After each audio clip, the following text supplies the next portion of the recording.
Bonjour, j'espère que vous allez bien. Bienvenue sur Apprendre les langues étrangères avec Raoula. Aujourd'hui, dans cette vidéo, je vais vous présenter un cours de français pour aider ceux qui vont passer le bac cette année. السلام عليكم ورحمة الله تعالى وبركاته. مرحبا بكم في قناتي التعليمية. إذا فيديو اليوم خصصته سيكون درس في مادة اللغة الفرنسية للتلاميذ المقبلين على اجتياز شهادة البكالوريا. إذا لنبدأ سويا. أول شيء سنقوم بدراسته سي لو بروجي نيميرو 1 لو تكست هيستوريك أو النص التاريخي.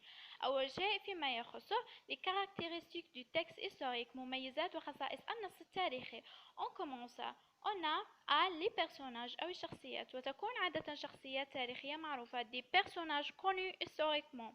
On a B les dates des événements أو تواريخ وقوع الأحداث.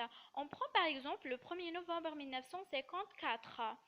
Après C, on a les événements الأحداث وهي أهم نقطة وتكون مرتبطة بالتواريخ. On prend par exemple les massacres de 8 mai 1945 مجازر 8 ماي 1945. Le 1er novembre 1954 le déclenchement de la guerre de libération nationale اندلاع حرب التحرير الوطنية. On a D finalement les lieux des événements أو أماكن وقوع الأحداث. On prend par exemple les massacres de 8 mai 1945 à Sétif, Galma et Kharrata. On passe. On a après les questions les plus fréquentes au bac أو الأسئلة الأكثر تكرارا في البكالوريا.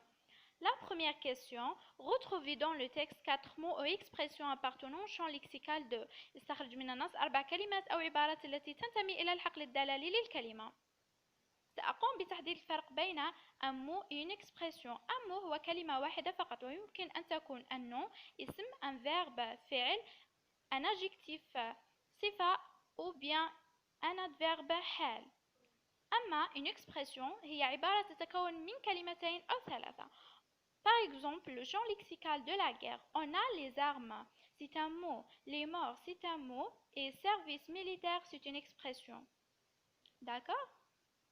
La deuxième question, quel est le temps dominant dans le texte et quelle est sa valeur? ما هو الزمن الأكثر استعمالا في النص وما وظيفته?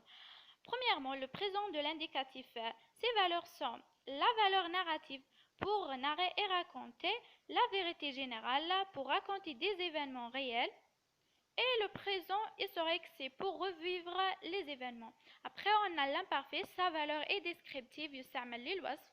Et finalement, le passé simple pour relier les actions passées, يستعمل لربط أحداث وقعت في الماضي. La troisième question, quelle est la visée communicative de l'auteur? يعني ما هو هدف الكاتب من كتابته للنص؟ On a A. Rendre hommage les sacrifices de أو الإشادة بالتضحيات إذا كان الكاتب يتحدث عن شخصية بطلة أو عن الشعب عامة وإنجازاتهم. B. Dénoncer la sauvagerie استنكار وذم الوحشية والهمجية إذا كان الكاتب يتحدث في نصه على وحشية الاستعمار والظلم. La question suivante, à qui ou à quoi renvoient les mots soulignés dans le texte على ما تعود الكلمات مسطر عليها في النص. هنا نعود إلى ما قبلها ونحدد على ما تعود. Après, l'auteur dans ce texte et كاتب هذا النص هو A. Un écrivain إذا ذكر تعريفه مثلا في بكالوريا 2017 لغات أجنبية. B. Un journaliste أو صحفي نعتمد إذا المصدر إذا كان اسم جريدة مثلا. Et C. Un historien أو مؤرخ من المصدر إذا كان اسم كتاب مثلا. La dernière question, est-ce que l'auteur dans ce texte est absent, objectif ou présent, subjectif? Justifiez votre réponse. هل الكاتب في نص حاضر أم غائب؟ برر إجابتك. Premièrement, l'auteur est présent. Subjectif, الكاتب حاضر. La justification, on donne les marques de subjectivité, par exemple les pronoms personnages je et nous, le lexique péjoratif et amélioratif, les adjectifs et le verbe falloir. Deuxièmement, l'auteur est absent, objectif, الكاتب غائب. La justification, par exemple, parce qu'il raconte des événements réels et ne donne pas son point de vue, l'absence des pronoms personnages je et nous, on peut aussi trouver un témoignage. إذا هذا هو درس اللغة الفرنسية لنهار اليوم. بقي فقط la production écrite, le compte rendu, objectif et critique بالنسبة للشعبتين العلمية واللغات الأجنبية سأقدمها في فيديوهات لاحقة.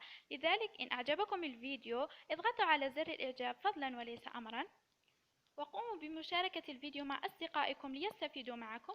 وإن كانت لديكم أي أسئلة أو استفسارات لا تنسوا أن تضعوها الأسفل في التعليقات وأتمنى أن أستطيع أن أوصل إليكم جميع المعلومات.